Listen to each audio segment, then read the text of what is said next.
heyrðu, mér langaði bara að gera stutt myndband stýrivexti og verðbólgu af því það búið að vera svolítið í umræðinni. Og það þótti sér að gera myndband og ég að rölta hérna yfir í skátafund og bara til að sýna hversu súper einfalt þetta þá ætla ég að útskýra það á minna en þeim tíma sem það tekur mig að rölta á fund. Verðbólga.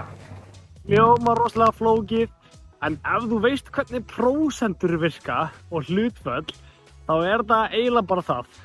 Af því að sko, ef við byrjum á byrjuninni. Í hverri viku, eða mánuði eða eitthvað, þá fólk hjá, Hagstofunni eða Seðlabankanum eða ég veit ekki hvað, sem fer út í samfélagið og kemst að því hvað það kostar að búa í samfélaginu. Þau bara með eitthvað lista af hlutum, mjólk og ost og leiguverð og húsnæðislán eða eitthvað, skilur við bara fullt af hlutum. Og bara að reyna að lista upp allt sem fólk að borga fyrir í samfélaginu.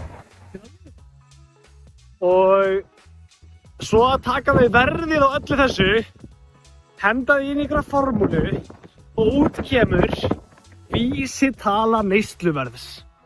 Sem hljómar ógeðslega, flókið orð, en það þýðir bara mælikvarði á hversu dýrt það að lifa. Ok, vísitala neysluverðs mælikvarði á hversu dýrt það að lifa.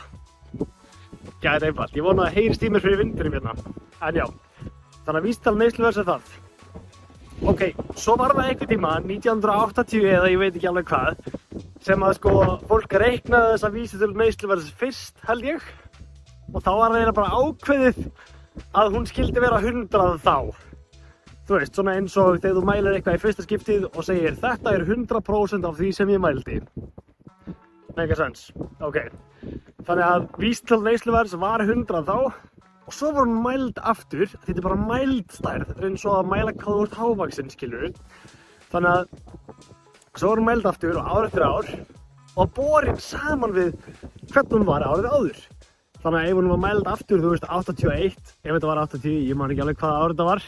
En ef hún var mæld aftur 81, þá sem sagt ef hún hækkaði upp í 101 eða eitthvað, þá hafði orðið 1% vöxtur á vísitölu neysluverðs. Það að segja, hversu dýrt það að lifa í samfélaginu hafði hækkað 1%. Ok, og þessi hækkun heitir verðbólga. Verðbólga sem sagt mælikvarði á hversu hratt hversu dýrt það að lifa í samfélaginu breytist. Svolítið löng setning, en verðbólga bara að mæla hversu hratt vísitala neysluverðs breytist. Og vísitala neysluverðs var hversu dýrt það að lifa í samfélaginu. Ok, geggjað. Þannig að þá kemur pælingin, af hverju verðbólga slæm eða þannig Og málið með verðbólgu að ef hún plústala, ef hún 1%, meira en 0, þá alltaf að verða dýrara og dýrara að lifa í samfélaginu. Og ef hún mínustala, ef hún mínus 1%, segjum það, þá alltaf að verða ódýrara og ódýrara að lifa í samfélaginu. Og ef hún 0%, breytist ekki neitt, þá jafn dýrt að lifa í samfélaginu og var í fyrra. Þannig að þá kemur pælingin, af hverju viljum við ekki bara hafa verðbólguna 0% alltaf, skilur við. Og ég verð að viðurkenna að ég hef ekki hugmynd það. Ég ekki hagfræðingur, mér fannst þetta bara forvitnilegt.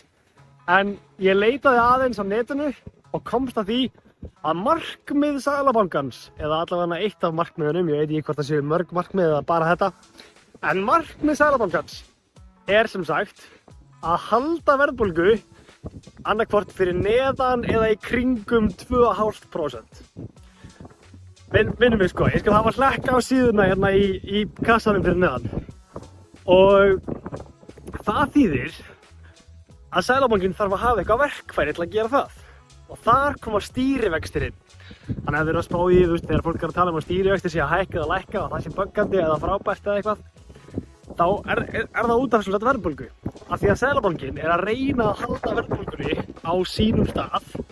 Þetta sem markmiðið sett sem. Þannig að þegar Seðlabankinn reynir að gera það, þá geta þeir breytt þessum stýrivöxtum. og stýrivextirnir eru sem sagt tengdir við lánavexti. Þannig að þegar stýrivextir hækka, þá hækka vextir á lánum hjá bönkunum, bæði innlánum og útlánum.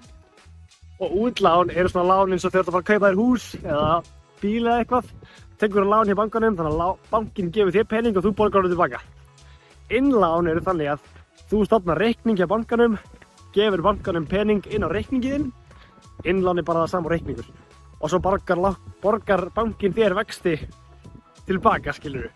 Þannig að þegar að stýrivextir hækka, þá færðu betri vexti á reikningana þína, en lánið þitt verður dýrara líka.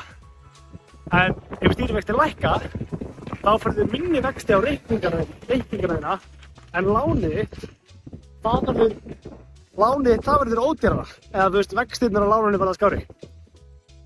Já, núna ættu það að vera með smá hugmynd um hvaða stýrivextir eru, hvaðan þeir koma, af því að stýrivextir eru bara verkfæri sem Seðlabankinn hefur til þess að halda stjórn á því hversu hratt það breytist, hversu dýrt það er að lifa í landinu. Vonandi meikar það sens.